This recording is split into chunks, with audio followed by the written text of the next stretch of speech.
Pernah kepikiran nggak sih, waktu kita lihat brosur mobil, apa sebenarnya yang lagi mereka jual? Pastinya bukan cuma soal baja dan mesin kan? Nah, kali ini kita bakal coba bedah sebuah janji yang tersembunyi di balik brosur Hyundai ini. Janji soal kesuksesan, status, dan pemberdayaan. Jadi pertanyaannya, gimana caranya selembar kertas bisa ngejual sebuah identitas? Inilah teka-teki yang bakal kita pecahin bareng-bareng. Kita akan lihat gimana setiap kata, setiap gambar, dan setiap fitur yang mereka pamerin itu sebenarnya dirangkai buat ngebangun sebuah cerita yang jauh lebih besar dari sekedar spesifikasi teknis. Dan semuanya itu intinya dimulai dari tiga kata ini, empower your world, berdayakan duniamu. Ini bukan cuma tagline biasa ya, ini adalah fondasi dari seluruh cerita yang akan mereka bangun. Yuk, kita lihat gimana mereka melakukannya, langkah demi langkah. Coba deh perhatiin kata pertama yang mereka pilih, pencapaian, bukan perjalanan atau kenyamanan. Sejak kalimat pertama, mobil ini udah bukan lagi sekedar alat transportasi. Mobil ini diposisikan sebagai piala, simbol dari semua kerja keras Anda, semacam monumen keberhasilan buat Anda dan keluarga. Oke, pertama, kita mulai dari yang paling kelihatan dulu ya, bagian luarnya. Gimana mobil ini dirancang buat, ibaratnya teriak sukses bahkan sebelum mesinnya dinyalain? Lihat deh gimana mereka mainin skala di sini.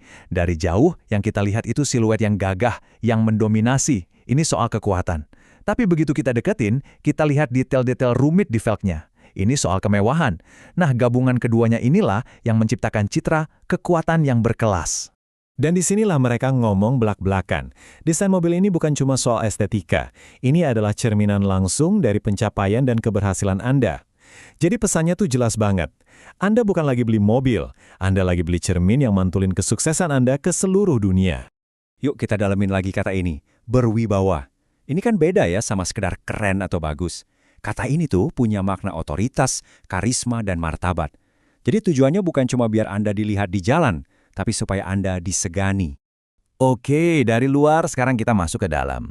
Cerita apa sih yang dijual di interiornya? Ternyata, ini bukan sekedar kabin loh, ini semacam suaka pribadi. Dengerin deh pilihan katanya, keanggunan, kenyamanan, material kelas atas, ini bukan lagi deskripsi ruang yang fungsional kan? Ini deskripsi sebuah tempat perlindungan, hadiah yang Anda kasih buat diri sendiri setelah kerja keras, tempat di mana Anda bisa benar-benar rileks. Tapi lihat deh, kemewahan ini tuh nggak kaku. Ini juga soal pemberdayaan. Kabinnya bisa berubah dari mobil keluarga yang nyaman jadi kendaraan buat berpetualang.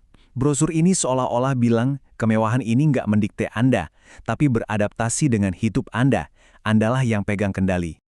Sekarang kita geser ke teknologi. Di sini, teknologi itu bukan cuma fitur keren-kerenan aja. Ini dijual sebagai, ya, janji masa depan, janji keamanan, dan kenyamanan yang memberdayakan pengemudinya. Konektivitas tanpa batas, wireless charging. Semua ini kan bukan cuma fitur biasa. Ini adalah janji sebuah hidup yang lebih gampang, lebih efisien. Pas banget kan, buat citra orang sukses yang waktunya itu berharga banget. Dan coba lihat gimana mereka ngejual rasa aman. Fitur-fitur ini itu bukan cuma ngasih peringatan pasif loh. Mereka ini kayak penjaga digital pribadi Anda yang selalu aktif.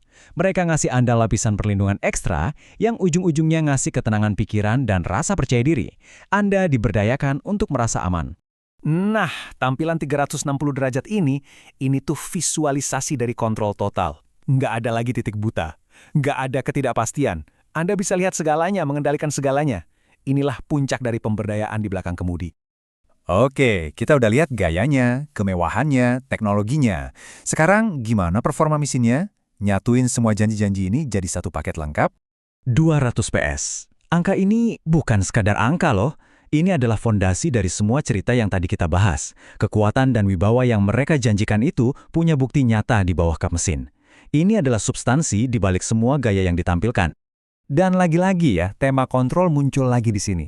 Anda nggak terjebak cuma di satu pengalaman berkendara. Mau irit? Ada mode eco. Mau ngebut seru-seruan? Ada sport.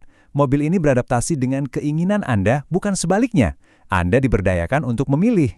Dan inilah puncaknya. Coba diperhatiin gambarnya. Mereka tuh nggak nunjukin mobilnya lagi parkir di garasi kan? Mereka nunjukin sebuah tujuan, sebuah gaya hidup. Semua yang kita bahas tadi, gaya, kemewahan, teknologi, performa, semuanya nyampur jadi satu buat ngejual sebuah mimpi, sebuah identitas. Jadi, kalau kita rangkum, inilah cerita lengkapnya. Mobil ini disajikan sebagai alat yang gak cuma ngebawa Anda dari titik A ke B, tapi juga sebagai simbol yang menceritakan kisah sukses Anda, memberikan Anda wibawa, dan ngasih Anda kebebasan buat menguasai dunia Anda. Jadi, saya mau tinggalin Anda dengan satu pertanyaan ini. Lain kali Anda lihat iklan atau brosur, coba deh tanya ke diri sendiri. Apa sih yang sebenarnya lagi mereka jual? Barangnya itu sendiri? Atau sebuah cerita tentang versi terbaik dari diri Anda?